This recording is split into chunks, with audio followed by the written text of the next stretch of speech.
Yeah. All right. Welcome, everyone.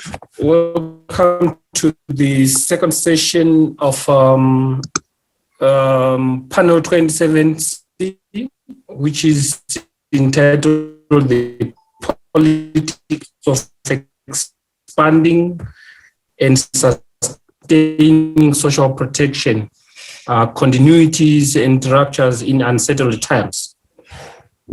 So this is the broader title of our session. And yesterday we had the first session. Today we are having one, and we'll have another one, and the last one tomorrow in the afternoon at 2:15. The broad theme of the session is the politics of social protection. Who is a postdoctoral research fellow at the University of Cape Town. I am also a research coordinator at the University of Cape Town. I'm going to be chairing this session. We have our co-conveners with us here. Kate Prus is one of them. I think you can see her. We have Hangala DSA2021, who is, I can see he muted his. Nabila is not here. So there are four conveners for this session, for this panel. And for today's session, we have four presenters. We have Edward. I don't want to attempt this, but Edward is going to present on the politics of social protection targeting and an examination of the nexus between state infrastructural power and political competition in shaping social transfer delivery in northern Ghana. So we're going to have a case of Ghana here, the politics of social protection in Ghana, from Edward. We do have Walter Mbaula, who is supposed to be our second presenter, but I'm not sure if Walter has been struggling with the connectivity. So in case we don't have Walter, we'll move on to the third one. But for now, Walter is supposed to present on on targeting for cash and in-kind transfers in Tanzania. So we also have the politics of cash transfers in Tanzania. And then we have the third presenter, who is Annalena Opel. Anna is going to present on the meritocratic ideal in times of crisis, disproportionate consequences. So again, this is broadly looking at the politics of social protection. And the last presenter will be Hangala Siachiwena, who will present on Zambia, the politics of sustaining Zambia's social cash transfer program. So these are the four presenters. And for the rules of the game today, we will have each presenter will have to present in 20 minutes, and then we'll have a discussion of Q&A thereafter. I think because we are likely not going to have Walter, when you are presenting, if you want to say something about yourself before you present, you have the leeway to say so. But just remember that you have 20 minutes to make your presentation. So without much ado, but nothing, I'm going to give the first presenter here, Edward, the opportunity session. So let's proceed to. I think we have to proceed if there are no clarification questions that may come now. We wait until all the presenters have presented, and then we can ask our questions. I ask you to, if you want, you can also type in the questions in the chat there, and then we'll read the questions when the time comes. Okay, so let's proceed to the second presenter. It looks like we don't have Walter here, who was supposed to present on Tanzania. In that case, we proceed to Anna. Anna, can you take over, please? All right. Thank you. I'm very excited to be part of this panel because I'm presenting something that is still in the very early stages. It's a research project that we just recently started. It looks more at like meritocracy, distributive justice in the global south. So today I want to discuss discussion paper, first exploration on the meritocratic ideal in times of crisis, disproportionate consequences and public support for social protection. So it's quite a mouthful. Thinking about the questions that the panel proposed, it mainly sits under the question on what are political challenges for the expansion of social protection programs, especially those created by the pandemic. So specifically focusing on COVID relief measures. The lens that I'm proposing here is one that gives more weight to the prevailing ideologies in a given social or political context.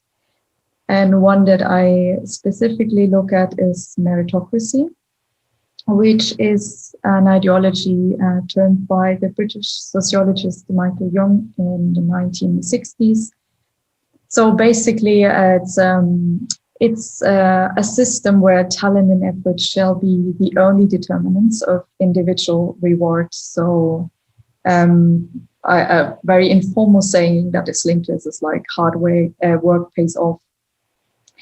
What is quite interesting is that even in those times, Jung wrote his book as a dystopia. So he was quite cynical in points about this concept that he proposed in his book.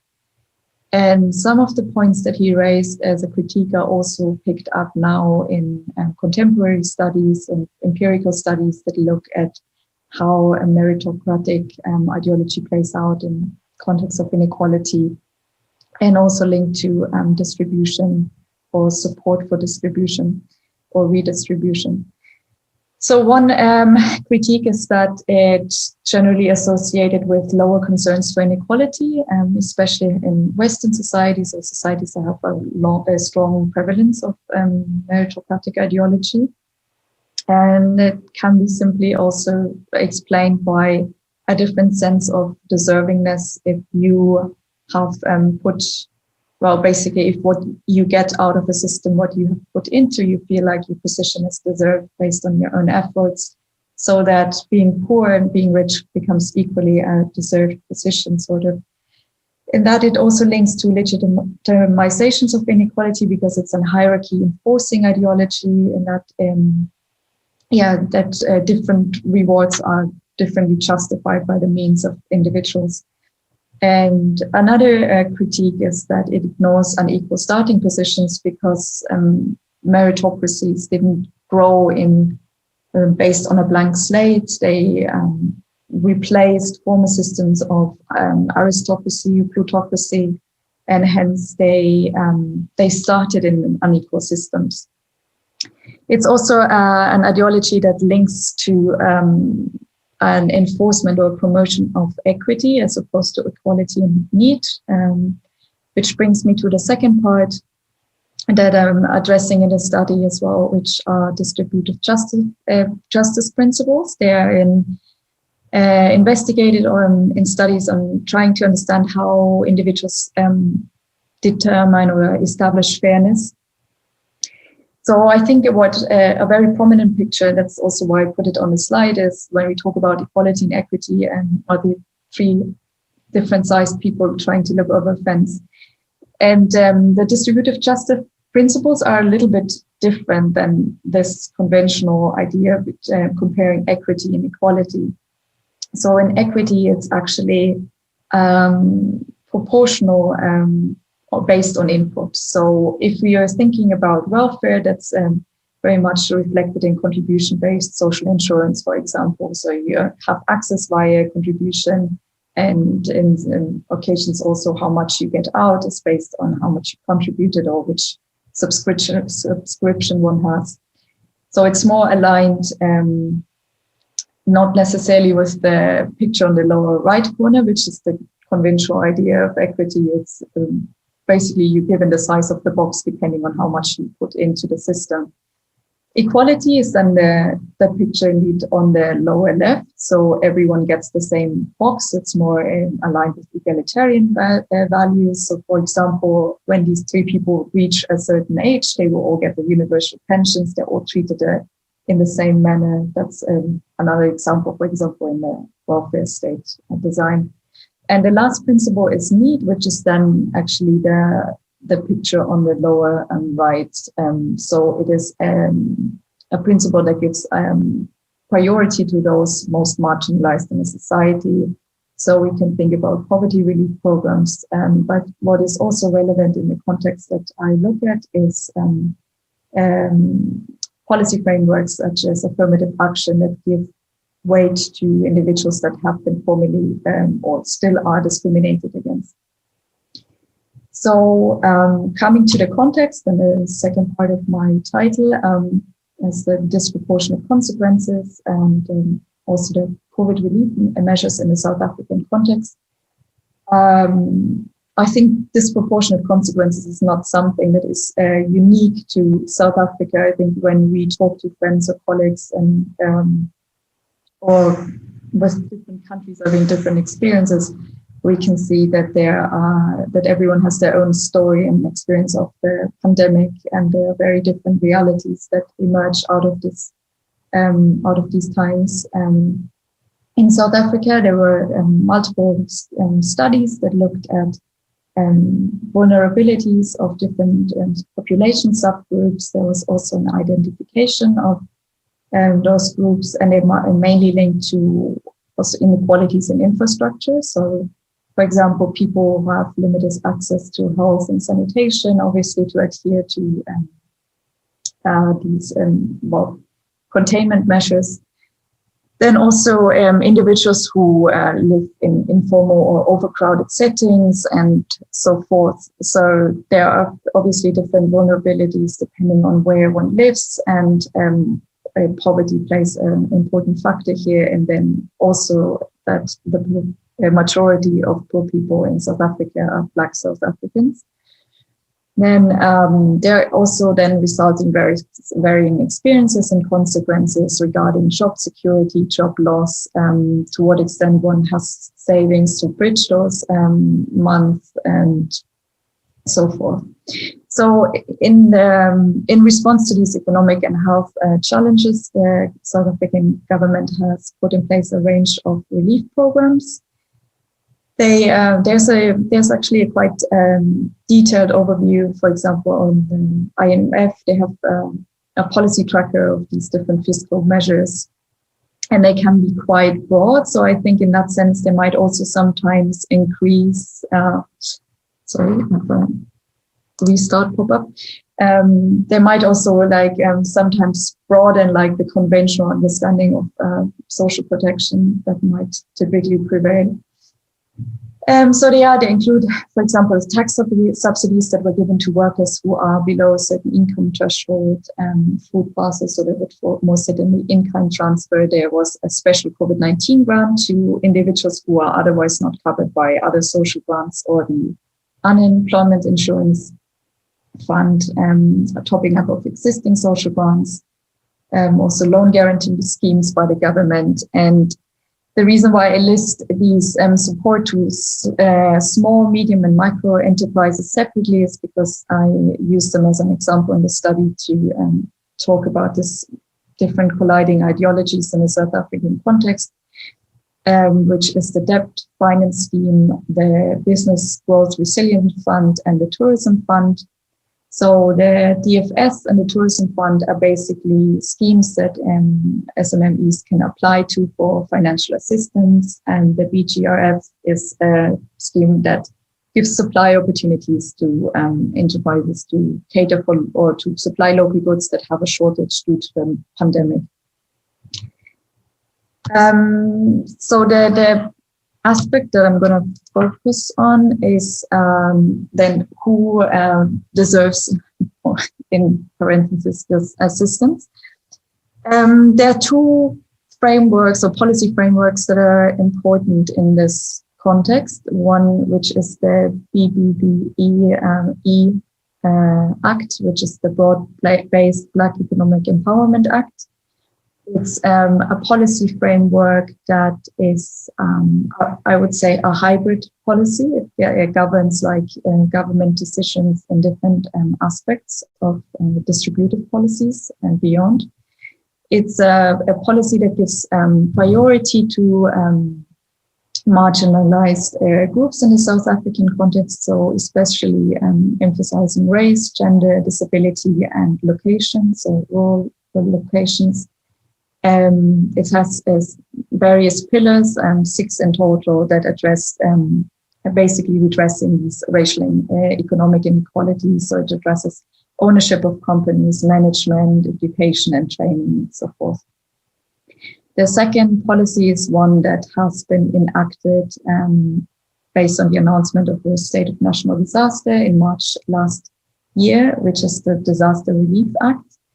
It's a policy that basically grants the government also like special decision space to enact certain policy to protect the public, to prevent and combat the consequences of the pandemic.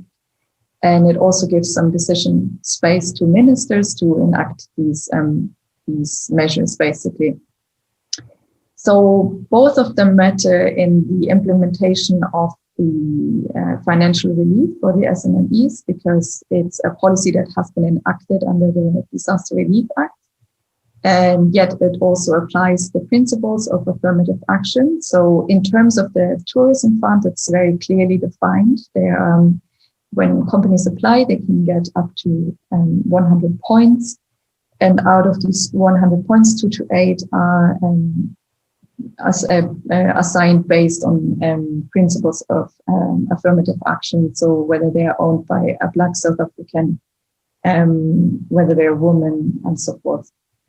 And this application of the principles was subject to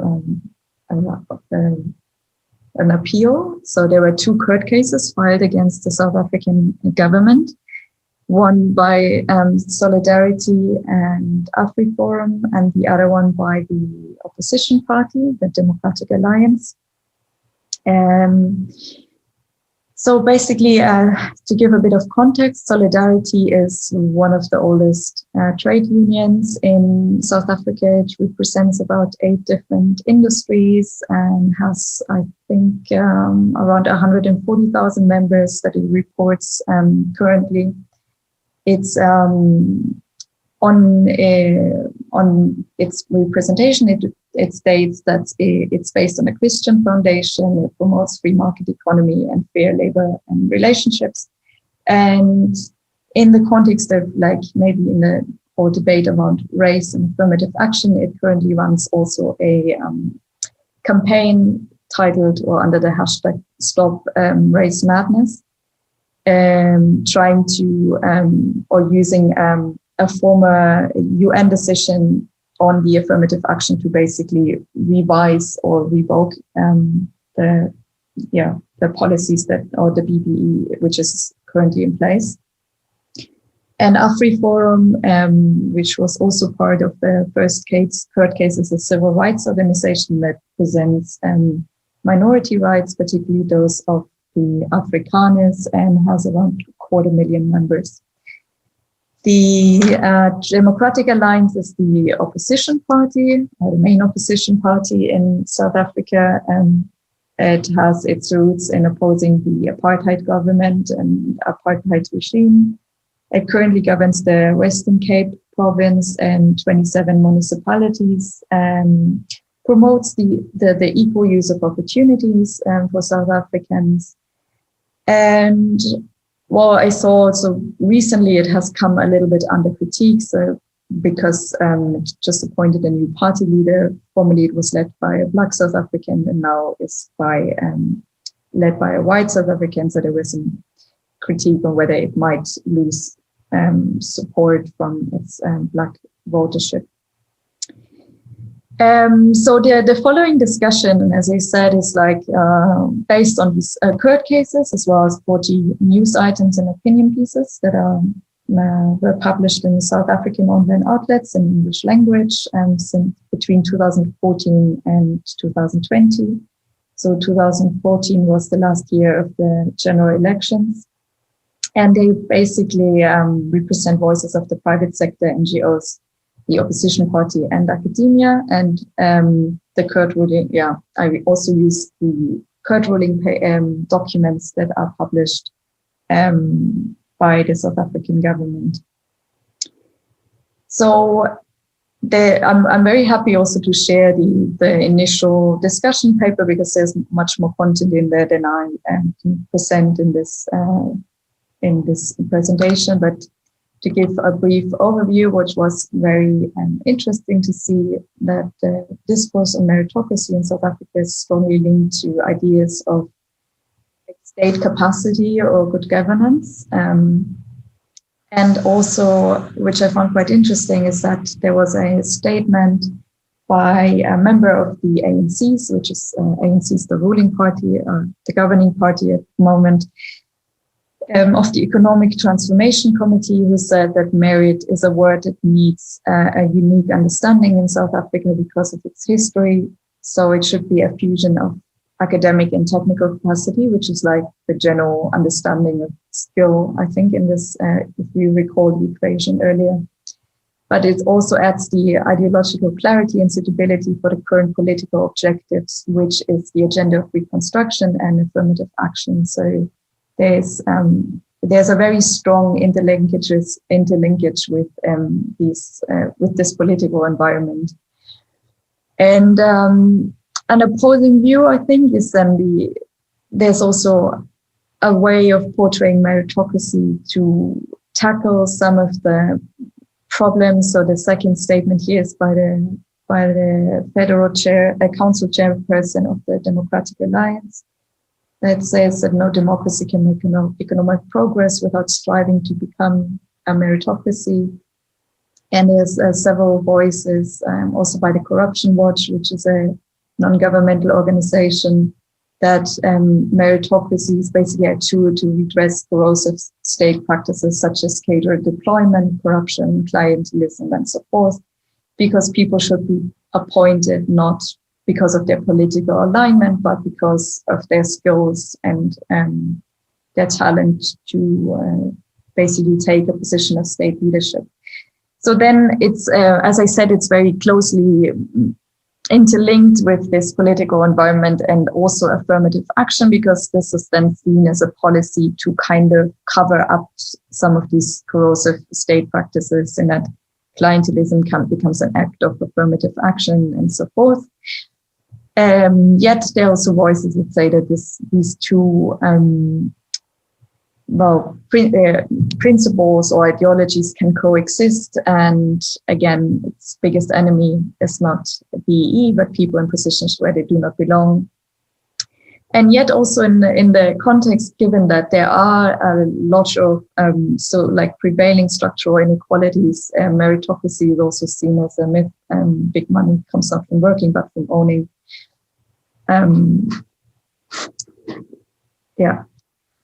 Okay, so to summarize some of these longer discussions also we presented in the court documents, and to come back to the framework that I propose and these different principles of distributive justice.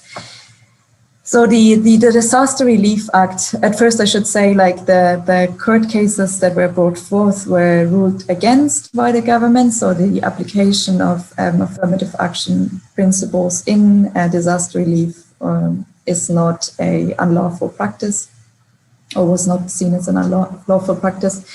So the disaster relief is clearly a framework that can be more associated with equality, because in its first statement, it doesn't differentiate. It addresses the public, sees that everyone is affected. It's also been in a statement of the president of South Africa, and standing together, standing in unity. Yet in determining which two like who should receive assistance, it applies the principle of equity, because own resources shall determine the need, whether you should receive assistance or not, which is also the key principle used to oppose affirmative action in these relief measures, which speaks to the second point on meritocratic ideas, in that input and contribution, hence resources, shall determine rewards or benefits in this context. And then clearly affirmative action is more principle that is aligned with need, right? The most the need shall be considered first, giving way to race, gender, disability, and location, and only after achieving a new balance, it seems to be striving towards a state of equality then. So to sum up, and these are more points of reflection or further exploration, is that also addressing this building back better narrative, to what extent we need to pay attention to these potential polarizations around matters of deservingness, and also the electoral cycles in post-COVID or COVID environments. For example, in Brazil, where we have to consider whose representation of fairness is also reflected in different governing parties, support for these COVID measures, because a lot of them are short-term, but they might be aligned with long-term goals, as in this case with the affirmative action and the progress that has been made on redressing pre-existing and possibly exacerbated inequalities. And then largely, there's also a larger global crisis with disproportionate consequences. So beyond COVID, this also has relevance for matters, for example, of climate change, which might accelerate divides in terms of inequality, but also these polarizations on what policies under the umbrella of public solidarity are being supported. Okay, so I would stop at this point. I'm very happy to discuss further and take questions.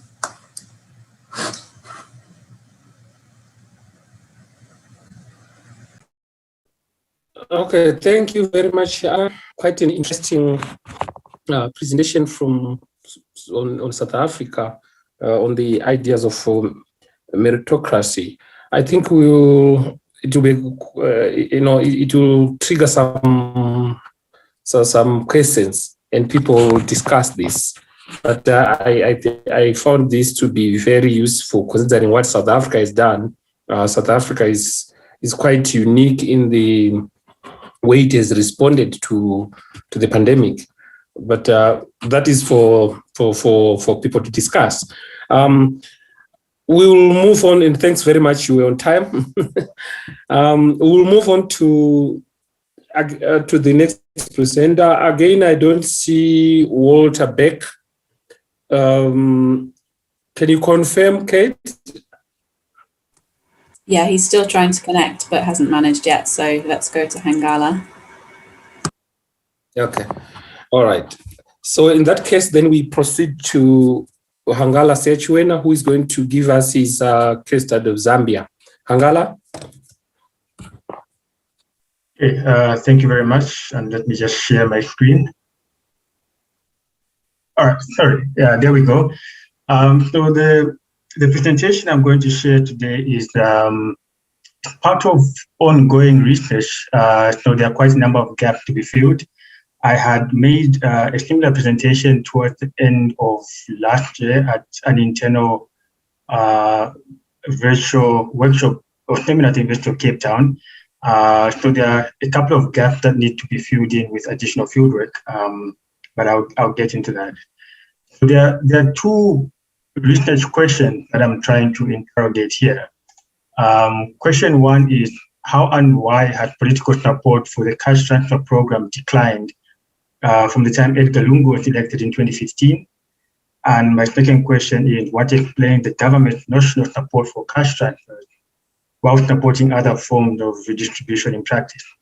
And another way of framing that question would be, why does the government on paper or through public documents remain committed to promoting the cash transfer program, and yet what is actually being implemented is not aligning with what they are putting down on paper?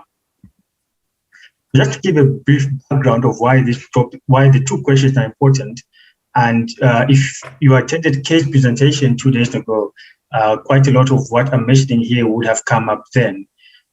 So to begin with, the Patriotic Front, which is the ruling party, won an election in 2011, and within 2 years of being elected, it made a massive investment in expanding coverage of the social cash transfer program. It implemented a national social protection policy in 2014, and it took over funding, primary funding for the cash transfer program from international donors. It also shifted the focus of redistribution from farm input subsidy programs, which the government before 2011 had preferred as a means of targeting the poor. And then the PF government decided that it would implement the cash transfer program, which it believed was a better mechanism for targeting the targeting the very poor, while the farm input subsidy program would target the active poor who were smallholder farmers. So graphically, that gives an illustration of what was achieved. So if you look at the graph on the left, between 2003 and 2011, you had very limited implementation of, you had very limited coverage of the cash transfer program. But from about 2013, you see how much the expansion happened.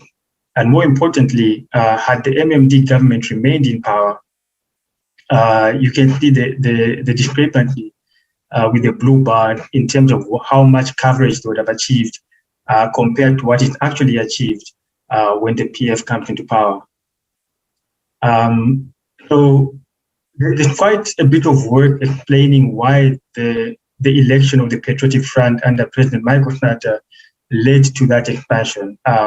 Kate and a few others like Maria Cruz have talked about a realignment in the political settlement, which also then brought a convergence between donor ideas and political and the ruling PF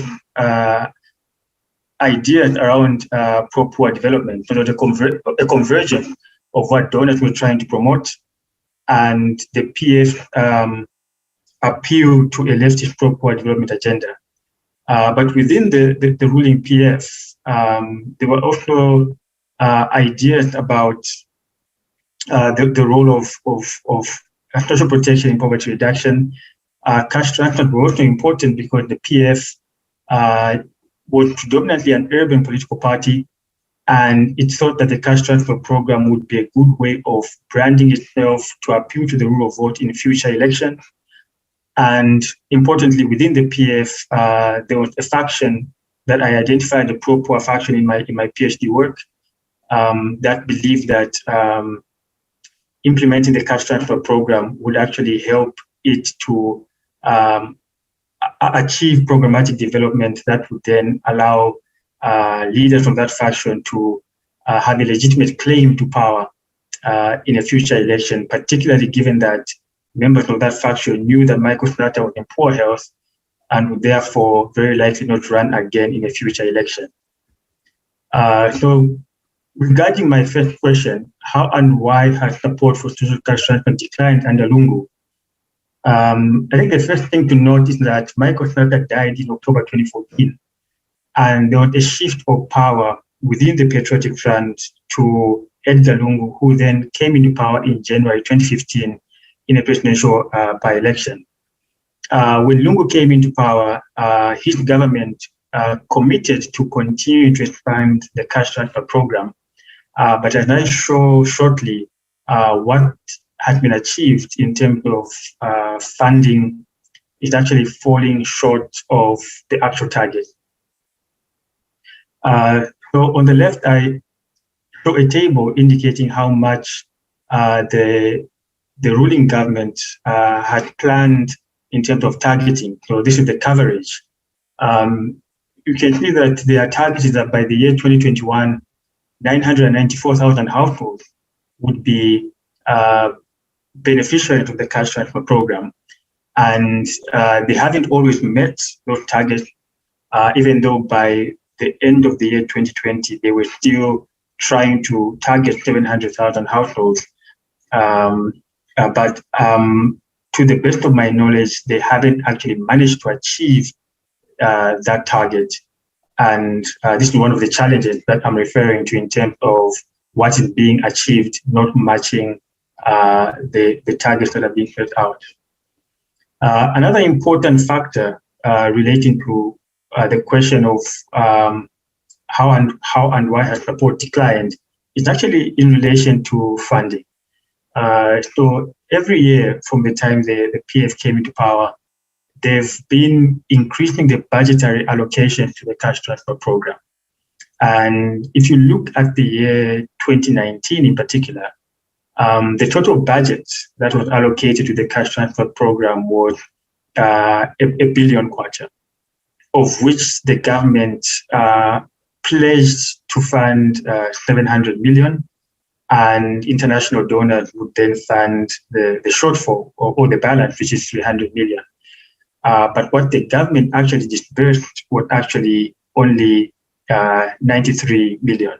So you can see that that's a huge discrepancy between what the government had pledged in its national budget, what it had allocated to the program, and what it then actually achieved. And on the left, I just give a graphical representation of the table that I had in the previous slide, showing in the period when Lungu had been president, how the discrepancy is between total budget allocation, the GRSF, meaning the Government of the Republic of Zambia budget allocation, and then what is actually been spent. So there's clearly a huge discrepancy. In fact, in 2019, it came to about, if I remember correctly, about 13% of the total budget in what the national government actually dispersed. So what really explains the failure for the government to actually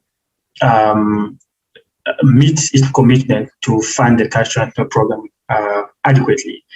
So obviously, one of the implications of the government not funding the program adequately is that there's been a huge backlog or arrears in the payment of the cash transfer program, meaning that beneficiaries are currently going up to anywhere between 1 year and 2 years without actually getting their monthly benefits, which clearly undermines the very intention of the program. And while all of this has been happening, in the year 2018, there was a public scandal in which 4.3 million of donor funding meant for cash transfer beneficiaries went missing. Of course, there was a public inquiry into that, which eventually led to the money reappearing. Apparently, it had been there all along, but it was a very complicated story that eventually led to the then Minister of Community Development being fired. And as of a month or two ago, she was actually found guilty for her role in this particular scandal and was given a 2-year jail term. But in addition to that, President Edgar Lungu has been very committed to implementing what is referred to as the Presidential Empowerment Initiative Fund and other related empowerment funds in which the national government is providing interest-free loans to people in the informal economy. And I should mention that when the PF government came into power in 2011, informal economy workers, particularly in urban areas, were very crucial to the election of the Patriotic Front. So it's not surprising in a way that the Patriotic Front appears to be rewarding categories of people that are believed to have contributed to its election victory. And at the same time, when the PF came into power in 2011, they were committed to reforming the farm input support program, which they argued was being abused for political reasons. But as I show in this graph here, in the year 2020, the budget for the farm input support program increased from just over 1 billion kwacha to about 5.8 billion kwacha. And while the budget for cash transfers had been, at some point in time, had been almost identical to the farm input support program budget in 2020, you can see the huge discrepancy. Now, one of the arguments made for why the PF government prefers to allocate more money to the farm input support program is because the money that's allocated to the program is not only meant to buy farming implements that go to smallholder farmers, but there are also a lot of contracts involved. So companies in the transport industry that have to distribute the inputs across the country have contracts. The agro dealers that actually supply inputs also get contracts from the government. And it is widely believed, and there's an institute called the Indaba Agricultural Policy Research Institute, IAPRI, which has done quite a lot of work on this.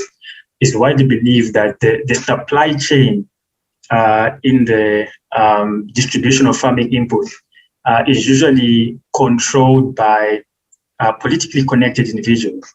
And therefore, when all these contracts are being given out, some of that money finds its way back into the campaign coffers of the ruling party. And given that there's a national election in 2021, there's an assumption, and obviously this is based on interviews I've had with individuals who are knowledgeable about the farming input support program, and as well as other political analysts or political scientists who are knowledgeable about some of these things, that it's quite deliberate that the budget for the farm input program went up in 2020 so that it could allow for,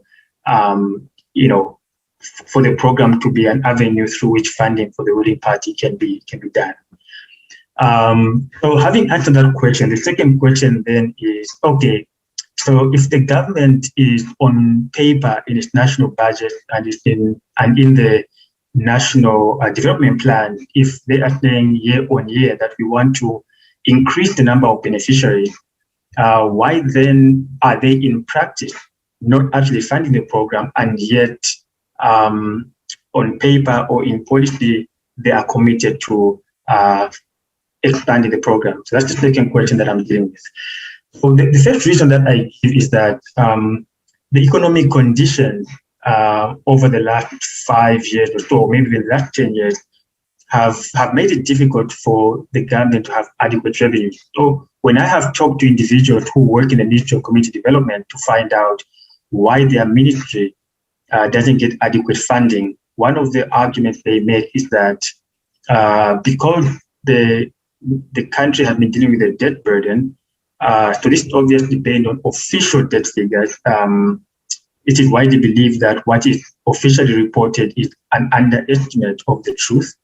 So according to official debt figures, there has been a growth in the country's national debt, and this is public sector debt only, from about $1 billion in 2009 to over 11 billion in 2019.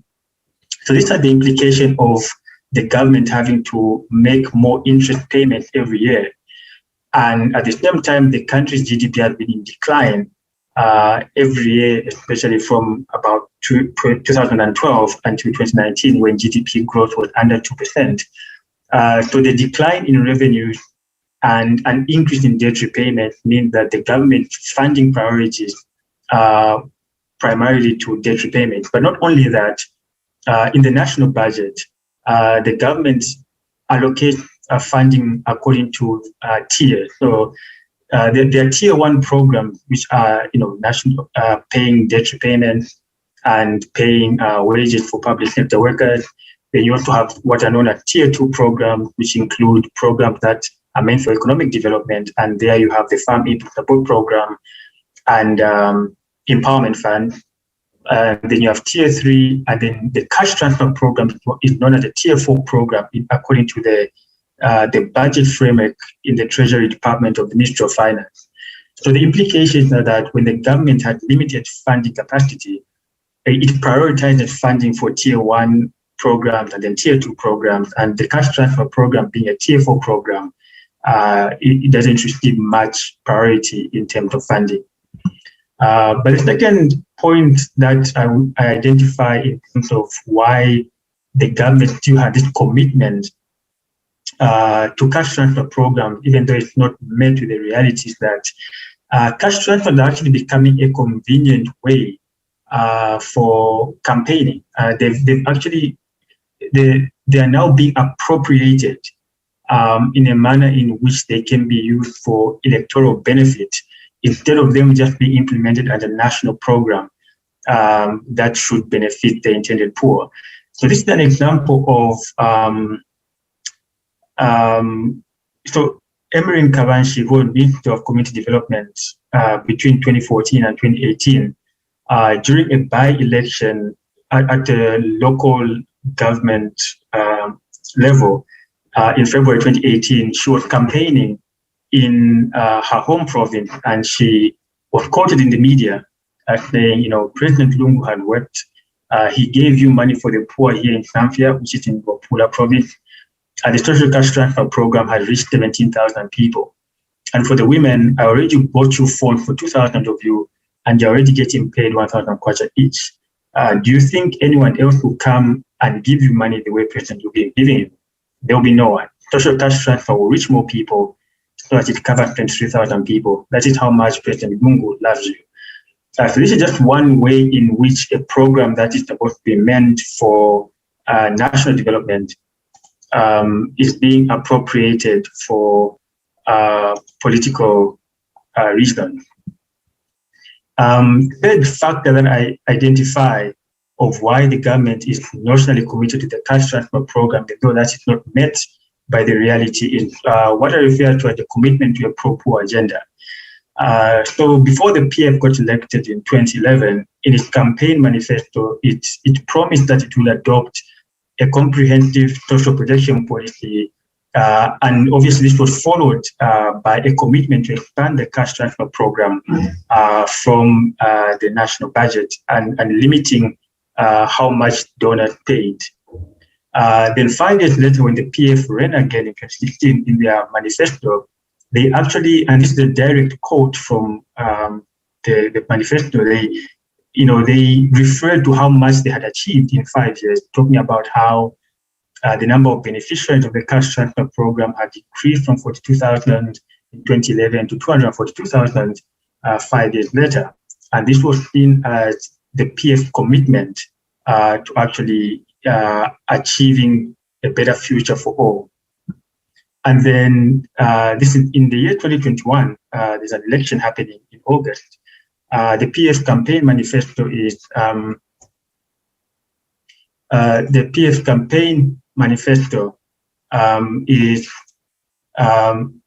making every Zambian count. And in the manifesto, they also talk about the cash transfer program as being a program that is implemented and a program that will continue to achieve. So it's clear that there's an appropriation of this program as something that is, an initiative of the Patriotic Front and a commitment to its idea of, making every Zambian count and achieving this pro-poor agenda. So what does all of this mean? So firstly, I think just going back to some broader ideas, which I think build on the work that I did in my PhD. It seems that over time, from the time Lungu was elected, there's been a divergence in terms of ideas of, like I mentioned in the beginning, one reason that led to the expansion of the cash transfer programs, that there was a convergence of ideas between what donors were promoting and what the PF and the interest of the PF government. But over time, it appears that there's been a mismatch in ideas about the role of cash transfer in alleviating poverty and development more broadly. And this is something that Jimmy Adesina touches on when he questioned some of these policy ideas and how good a fit they are for African countries. Secondly, the PF expanded the cash transfer program in 2011 because the political incentives that came with the changing government in 2011 created opportunities for them to expand the program. But as the PF had gone through repeated elections, the dynamic of remaining in power have meant that its priorities have begun to shift in other areas. And this is why you see the Empowerment Fund and the Farm Input Support Program beginning to expand more. And then just in terms of other empirical issues that I think would help to broaden some of the issues that I'm looking at here, it would be interesting to think about what Zambian voters think about the cash transfer program? Is there actually support from ordinary citizens, or do they think that such a program is not sufficient for them to inform their voting behavior, and that is why perhaps the ruling PF can afford to cut down expenditure on the program?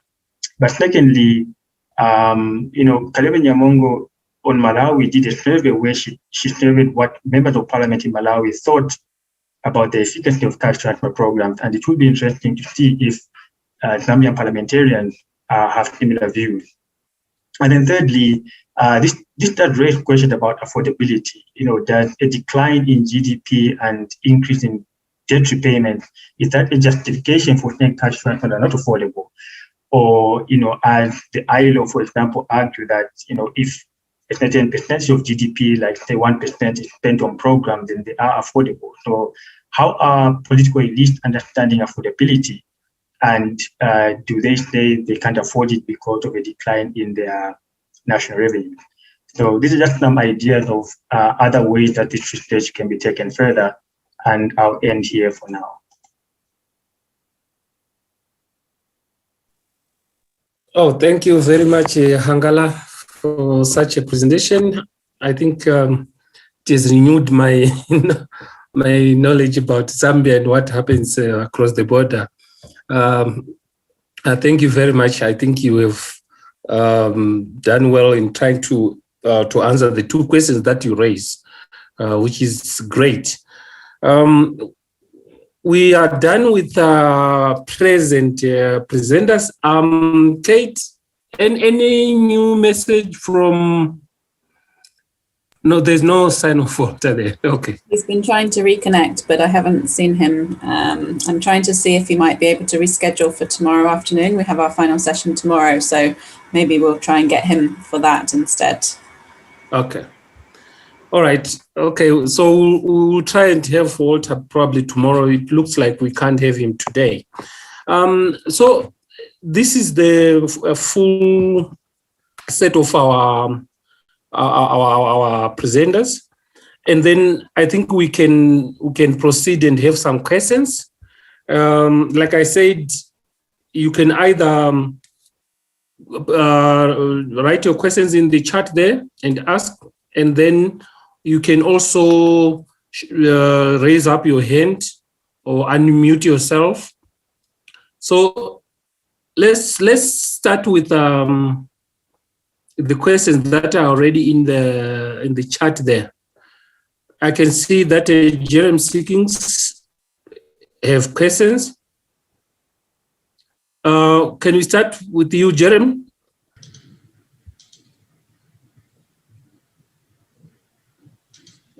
I'm trying to get there. We can hear you.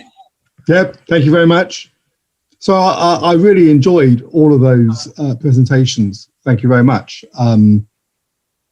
I've seen some of Lena's previous work on Namibia, so it's nice to see a new project. And it's nice. Congratulations to Edward on finishing your PhD. We look forward to seeing more of it. I had a couple of comments. The first is that until Hangala's last slide, all three of you presented very much kind of case studies without much integration into the existing literatures or existing debates on the topics to which you're contributing. And I wondered if all three of you might want to reflect a bit more explicitly about how your work fits into more general debates. And it seems to me that there are three debates to which you might, in different combinations, contribute. I mean, the first is simply on the political relationship between international organizations and national political actors. So obviously Edward talked about that, and Hangala presented material on that. But can two of you perhaps say a little bit more about how your work you think compares to other work on the dynamics of that relationship? Then the second debate you might contribute to is really on the role of ideas versus interests in social protection politics. So I think Edward and Hangala both presented a kind of a sort of a largely interest-based analysis of the national political actors, but perhaps a rather more ideas-based or ideological-based analysis of the international organizations. Annalena was looking at ideas, but I didn't get a good sense really of the sort of ideological contestation. I mean, you were talking about the ideological contestation in the South African case, but perhaps you might say a little bit more about how you think your work fits into broader debates about ideological contestation around these kinds of policy issues. And then the following from that, the sort of third sort of debate is, well, whose ideas matter here? Insofar as ideas matter, that neither international organizations nor national political actors all agree on what they think should be done. They have different beliefs and norms, which they may or may not act on in their preferences. So it'd be quite nice to have to see a little bit more about, insofar as ideas are important, whose ideas, rather than just assuming that international organizations and national political actors have a uniform approach to this. So those are just some suggestions, but I'd encourage all three of you to step back and think about how your case studies contribute to these broader debates. Thank you very much indeed. Okay, thank you very much, Jeremy. I think Jeremy has already given us a very good starting point to have our discussion. In addition to that, I will read one other question here, which is directed to Hangala from Roland. Hangala, how did the donors respond? Did they step in 2019 to fund the shortfall from actual government spending? So this is directed to Hangala. I think maybe Roland can also say something. He's put his hand up. Yeah, I think the reason I'm asking, thanks for the presentation, by the way, is that in Malawi, you saw that or see that the government is very much aware that donors very much like the social cash transfer program. So the government can get away with funding a farm input subsidy program because donors will cover a shortfall. So there you see a sort of strategic play whereby they commit resources, then don't spend, and then donors step in. And I'm just wondering, given that Zambia is just next door, whether there are similar dynamics of trying to extract more donor support for cash transfers so that the government can fund other programs that are perhaps more aligned with their vision of what is important in terms of development priorities. Okay, I think, thank you very much, Roland. I think we can start with these questions and then we can take another round of questions. Presenters, you can start with any one of you.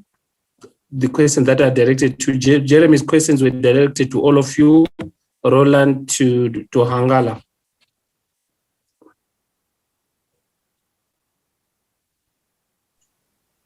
Maybe Edward can go first. Hangala, I was hoping you go first because this is a very loaded approach. I think that, thank you, Jeremy, for the questions. I think that really it's important that we step back a bit and reflect more on why some of these presentations fit. And indeed, I do agree that the issues about, for instance, the role of international actors and what they seek to propose interface with national political leaders and their ideals. It actually fits within the context of the paper I have. Indeed, in the context of Ghana and why the social protection reforms present greater difficulty, because a lot of the ideas surrounding these reforms would feed or were based on earlier experiences and earlier papers that others had done, showing that politics was undermining their process. Now you have these powerful donors who have a lot of, initially they had a lot of control over the program and also a lot of influence over how things got done in terms of their monetary contributions and technical contribution. Now, having gotten these things done, now the issue is to what extent are not just the national political actors, but local political actors buying into these reforms. And to what extent will these donors even understand how existing state capacity would affect the kind of reforms that they're proposing? And that's the kind of space within which this work fits, and that's the kind of debates that this work seeks to engage with. Again, there's a point about the second point about ideas and then local political interest. And I think it's a fair point that we need to begin to engage. And I think this paper really seeks to do more with the aspects of local political interest and then the ways in which international ideas and ideas of international actors that shape how these reforms actually get carried through. So mainly those are my responses to the questions. I'm not sure I got it all right, but these are my initial thoughts. Okay, thank you, Edward. Hangala, or do you want to go, Hangala?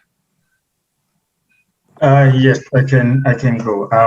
Yeah, thank you very much, Jeremy, for the questions. And yeah, I think like Edward, I would say I definitely would need to take a bit of a step back. And so I won't talk much now because I'm still trying to figure it out in my head. But I think the general feedback that you've given about, thinking about the role of ideas and interest, I think is actually pretty much the direction that I'm trying to take.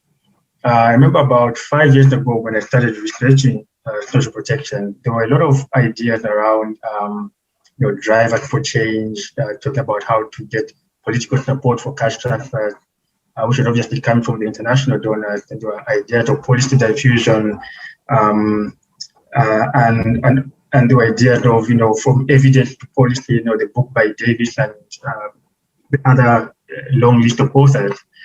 But I think a lot of that literature was really of the view that what's important is for these ideas that are in the global development space to somehow gain traction among political elites. And one thing that I've been trying to grapple with my own PhD research and even beyond is that political leaders tend to have interests that may not necessarily line up with the ideas that international donors have. And if those interests are not converging with those ideas, then this is when you then have a situation where a program that seemed to be expanding at one point in time is no longer receiving the kind of support that we would think it would. So I think I do need to think more carefully about how to frame this in future presentations so that I can really locate it very clearly in terms of broader debate. But I think that's what I will say for now, which also ties in with the question that Roland then asked. So it is true that in 2019 and indeed even the year 2021, international donors have been playing a very active role in funding the cash transfer whenever the government has failed to. I know that in the current fiscal year, the World Bank coordinating what they are referring to as a bridging finance loan, which they provided to the government so that they can pay beneficiaries. And I think that they clearly are probably learning, either they are learning from the Malawian government, or they are, they are thinking in a similar manner that they can get away with it, knowing very well that international donors will come through and meet the shortfall. So definitely what you see happening in the two countries is actually very similar. The only difference maybe is that with the Zambian government, there was really a genuine hope that they would continue funding it from the national budget, but that hasn't been the case. Yeah, thank you.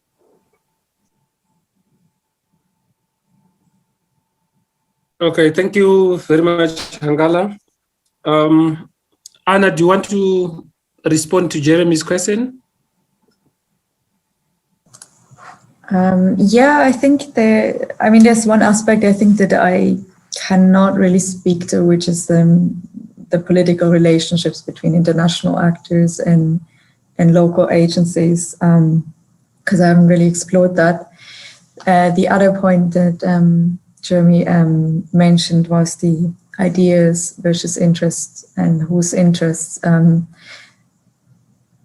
not quite sure if I have exactly the same understanding now, because the way that I framed the meritocracy, if we say, is as an idea, is more an ideal. So it's like a state. It's like I think in the discourse in South Africa, and this is very limited to the outputs that I've looked at, and it's not like an empirical investigation of a general understanding, is that it is often portrayed as an utopia. It's something that should be worked towards in creating a better society, versus in countries where it is where systems are largely based on this principle, there are a lot of problems that arise as well, because precisely for that matter, that meritocracy failed to redress existing structural inequalities. So in terms of whose ideas, I found it incredibly complex, and that's also why I said this is like a first exploration, because you start with one statement or opinion piece, and you learn about the history and the appointment of a person, and it becomes very politicized and in the context. And it's also quite, I think it's very difficult to write about it from an academic point of view without portraying these different perspectives from a neutral stance, sort of. So I don't think I've come to that point where I can map out whose ideas and whose interests just yet. So I'm very happy also, because I know that there are quite a few South Africans here to hear their view basically on that discussion, whether there's ideas that you have, or whether you've come across this kind of discourse really in the spaces that you're involved in. Yeah, I think that's what I would say, or if there's further clarifications, happy to elaborate. Okay, thank you very much, Anna. I'll take another round of questions. I think the discussion so far is quite interesting. Kate, you have something? Yes, I have a couple of questions. So I have one for Edward, which is, I think, a bit linked to Jeremy's point about the sort of interest versus ideas. So you focused a lot on the processes of targeting and selecting beneficiaries, and how that seemed to be very much captured by the politics, and that was basically the main driving force of determining at least which communities got the leap. You didn't mention much on what the criteria were, or whether the selection, was the politicization about which areas it went to, or did it get to sort of household individuals that received the transfer? Did it totally override any guidelines or any kind of actual criteria, or was it more that it kind of determined which areas received, but then after that it followed the more technocratic guidelines? And if the targeting criteria did play into it, was there contestation around that? Was there sort of a disagreement of what those criteria were, or was it relatively straightforward to implement that?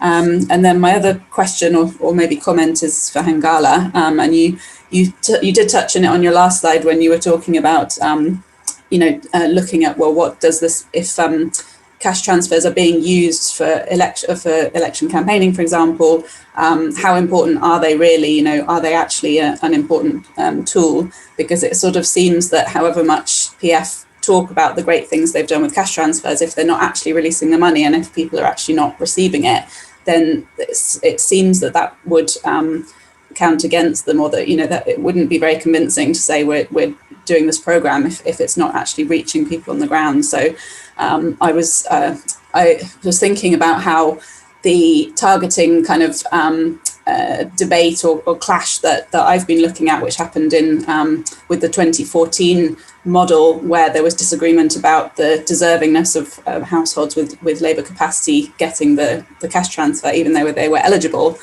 caused enough political concern that actually they ended up changing the model around that. So it suggested that they did believe that what people thought on the ground and kind of the effects of that was an important election aspect. So it seems maybe a bit strange that not actually delivering the transfers at all doesn't seem to have as much electoral concern. So I'd be interested to hear your thoughts on that.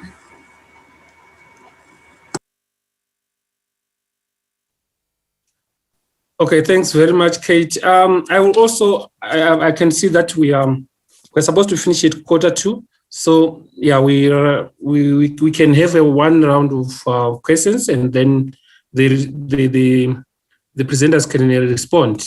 I think that might be your last chance to respond.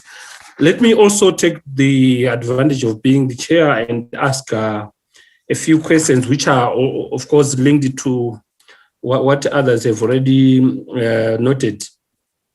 For Edward, can you explain how the private company that was appointed, that was selecting people, appointed, or how was it selected? Was it through a bid? I want to know, because I know that most of these, in Zimbabwe, there was a company that was selected to do the targeting, but this company was linked to one of the bureaucratic officers in the social welfare department. In other words, this was not this was done and this person is also known to be supporting the ruling party. So this was not done in a way that you can say, oh, these people are objective and their targeting can be something that can be trusted because we know their background. So I want you to that was, there was a lot of political competition, but do you think that the economic downturn, the global economic downturn, had also impact on the cash transfers in Ghana? And of course, for Anna, you talk about electoral cycles, and you suggest that probably the electoral cycles will have an impact on programs. But what do we know about South Africa in terms of the role of elections in electoral reforms? I'm sure Jeremy will be interested in hearing your response to this. And of course, lastly, Hangala, is Zambia unique in terms of the budget support? You are saying that Zambia, it started by giving a lot of support, and then it started reducing. Is Zambia unique, or this is what we see in most of the Southern African countries? And then the last question for you, Hangala, is Zambia going back to supporting these agro-based welfare systems? Because we remember this is what we know from literature, that Zambia has been supporting like farm subsidies, but now it looks like they're back again. So what is happening in Zambia? So probably we could have those questions. Anyone else with some questions? I'm looking at the chat there, there's no question. If you want to ask questions, please, can you just unmute yourself and you can speak, then we can give the presenters the last time to respond. Okay. It looks like there are no other questions. Our presenters can respond to questions directed to them. Okay.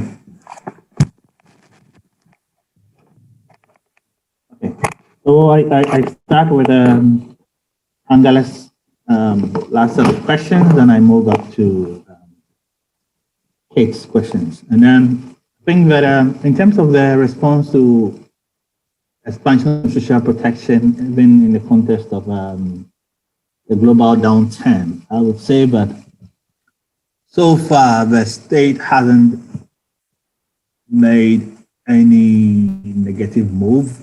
There's still commitment to providing and supporting the program. Indeed, during the COVID era, during the earlier part of the COVID, the transfers were actually, they added some amounts to the transfer to sort of support the beneficiaries. And also they kind of doubled up how many times they could receive their grants. And so on that score, I think that the new, again, in terms of the new phase of the LEAP program that has been recently agreed, I think that there's still very strong commitment both from the government and also the donors that are supporting, but we're yet to see how things will go. In respect of the private company, with the private company, largely the bit I got about that during my fieldwork was that it was proposed by the development partners, and it's a company that's been doing some other projects through the USAID system and very much close to the international donors. But you would also see through the field work, what I found was that they didn't have full capacity to deploy, especially to the northern part of the country, and therefore also had to especially where there were challenges with language, and that made them susceptible to local officials manipulating the selection processes, which, and again, because of the existing state capacity challenges, they couldn't also easily deploy their systems, which was supposed to make the program more programmatic. So largely, those were the bits about them. They mainly came from the donors, but they had their capacity challenges. In terms of the questions that Kate put across, so I didn't have the broader paper has the criteria and stuff used in selecting communities, and largely those criteria have been set such that the selection will be more programmatic.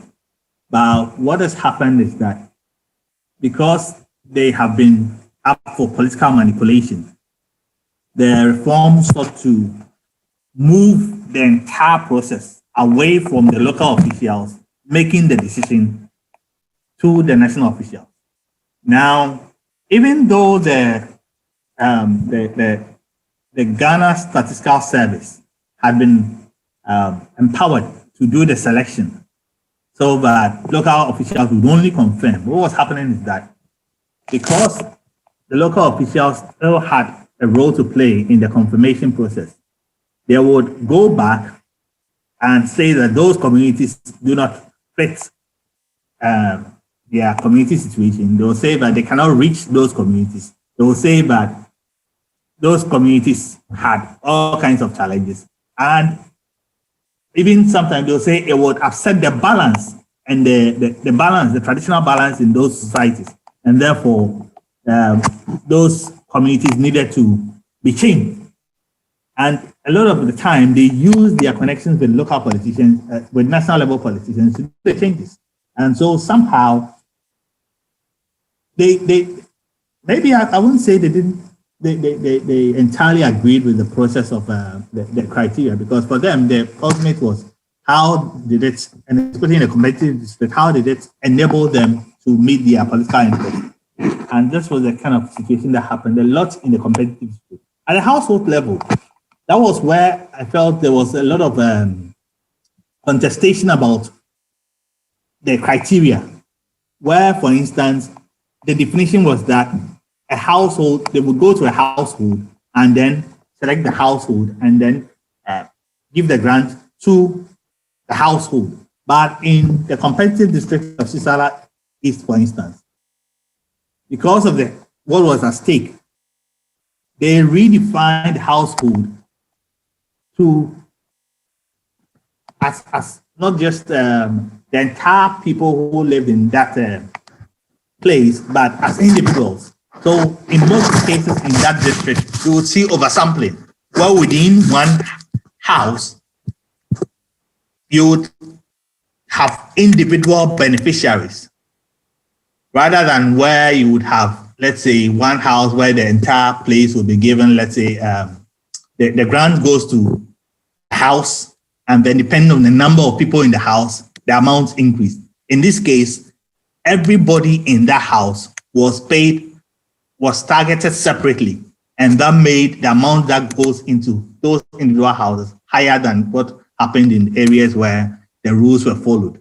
So those were some of the contestations that came around with the selection processes. I cannot say that they were mainly about challenging the process, but I think largely local interests sort of sought to circumvent the process and to take advantage of the situation to their benefit. Yeah. Thank you.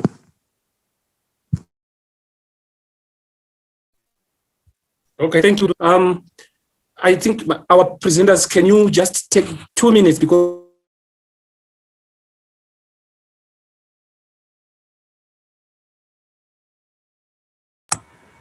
Isaac seems to have frozen. So maybe the next, who's the next person who would like to respond? Oh, sorry, Isaac, you cut out. I think we're just going to quickly move to Annalena. Yeah, Isaac was asking about the electoral cycles. I think it was the reason I mentioned it was how is the perspective that I propose relevant beyond South Africa as well. But so I wonder, possibly he asked the question because the ANC has been in place since 1994. So I actually about to ask you the question back, because I think, yeah, there are many ways then to look at these, these court cases are isolated events now that I presented, and in the most recent years, so a way to make sense whether there is a growing opposition and growing challenges around these COVID measures would also need to be done in the context of a more historical review, I think. Especially also looking at the landscape of trade unions under this tripartite alliance, basically, in the Federal Congress of the trade unions, and who's affiliated and who not, because it's also a very politicized environment from that part. So I wonder if you wanted me to address something in particular there, or that more or less answers what you... I think that's the extent to which I can answer this, because I haven't really observed an event in the study of elections. Okay, thank you, Anna. I think that's That's a good response to my question. But just to let you know that there is also some data or some reports on voter behavior in South Africa, which has been done by many institutions, including the Center for Social Development in Africa, the one that is led by Professor Leila Patel. It's quite interesting. You can find it on their website. So you can find some useful information there. Hangala?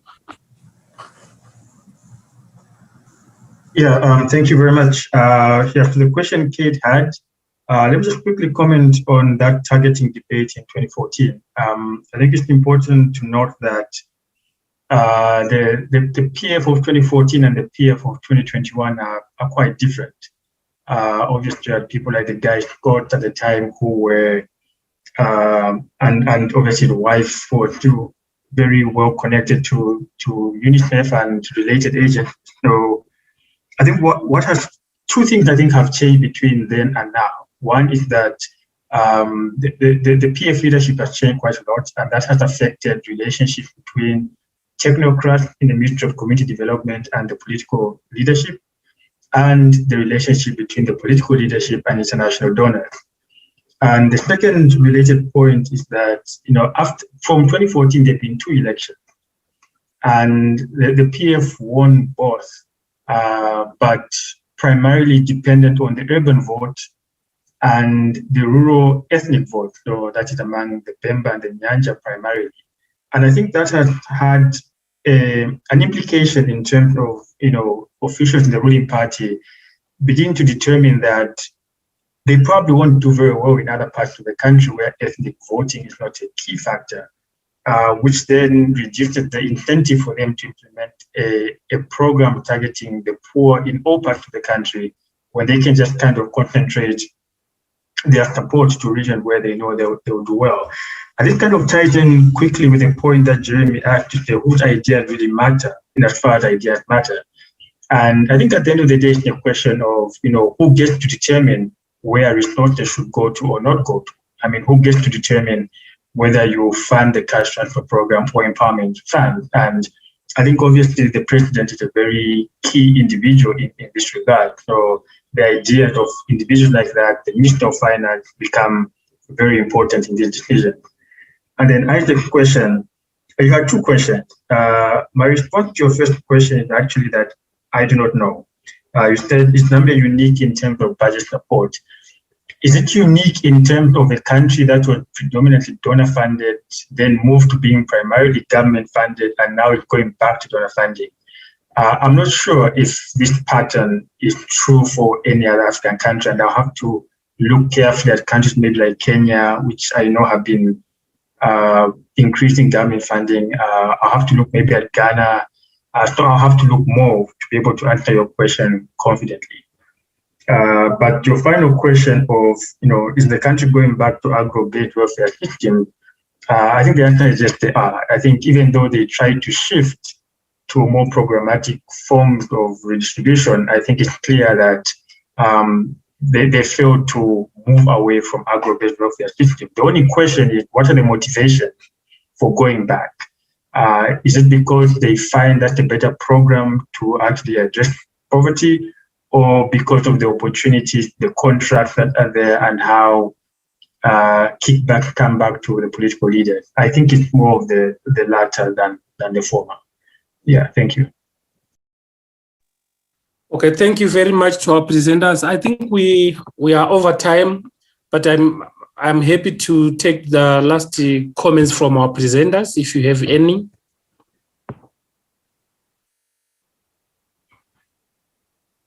Edward, any last words? I just want to thank everybody for the opportunity to present. I think that social protection has come to stay, but I think that in terms of how implementation gets done, especially in respect of reforms, there is the need to really, really consider how, especially technology-based reforms, gets thought through. Because the ideas borrowed, especially from the Latin American experience, and how the existing system is able to allow for deployment could present bigger challenges for exclusion. Yeah. Okay, thank you, Edward. Hangala?